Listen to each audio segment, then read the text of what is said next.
When I look around my campus, I see the faces of the women affected by this lack of contraceptive coverage.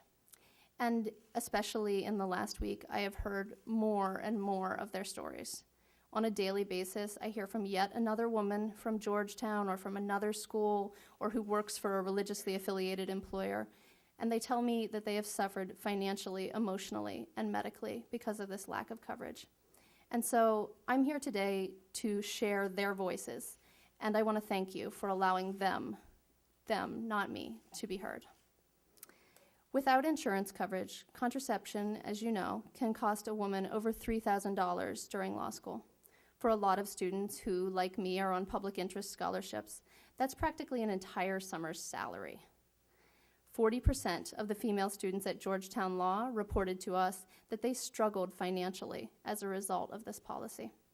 One told us of how embarrassed and just powerless she felt when she was standing at the pharmacy counter and learned for the first time that contraception was not covered on her insurance, and she had to turn and walk away because she couldn't afford that prescription.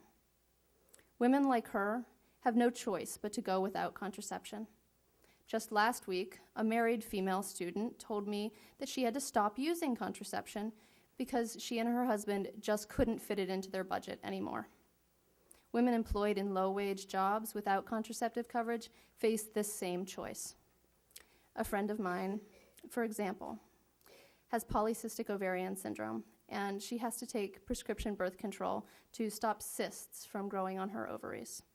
Her prescription is technically covered by Georgetown's insurance because it's not intended to prevent pregnancy. Unfortunately, under many religious institutions' insurance plans, it wouldn't be. There would be no exception for other medical needs. And under Senator Blunt's amendment, Senator Rubio's bill, or Representative Fortenberry's bill, there's no requirement that such an exception be made for these medical needs. When this exception does exist, these exceptions don't accomplish their well-intended goals, because when you let university administrators or other employers, rather than women and their doctors, dictate whose medical needs are legitimate and whose are not, a woman's health takes a back seat to a bureaucracy focused on policing her body. For my friend, and 20% of the women in her situation, she never got the insurance company to cover her prescription, despite verification of her illness from her doctor. Her claim was denied repeatedly on the assumption that she really wanted birth control to prevent pregnancy. She's gay, so clearly, polycystic ovarian syndrome was a much more urgent concern than accidental pregnancy for her. After months of paying over $100 out of pocket, she just couldn't afford her medication anymore, and she had to stop taking it. Without her taking the birth control, a massive cyst the size of a tennis ball had grown on her ovary. She had to have surgery to remove her entire ovary as a result.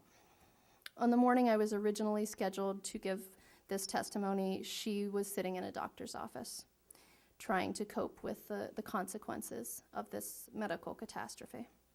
Since last year's surgery, she's been experiencing night sweats and weight gain and other symptoms of early menopause as a result of the removal of her ovary. She's 32 years old. As she put it, if my body indeed does enter early menopause, no fertility specialist in the world will be able to help me have my own children. I will have no choice at giving my mother her desperately desired grandbabies. In the media lately, some conservative Catholic organizations have been asking, what did we expect when we enrolled at a Catholic school? We can only answer that we expected women to be treated equally, to not have our school create untenable burdens that impede our academic success. We expected that our schools would live up to the Jesuit creed of cura personalis, to care for the whole person by meeting all of our medical needs. We expected that when we told our universities of the problems this policy created for us as students, they would help us. We expected that when 94% of students opposed the policy, the university would respect our choices regarding insurance students pay for completely unsubsidized by the university. We did not expect that women would be told in the national media that we should have gone to school elsewhere. And even if that meant going to a less prestigious university, We refuse to pick between a quality education and our health. And we resent that in the 21st century, anyone thinks it's acceptable to ask us to make this choice simply because we are women.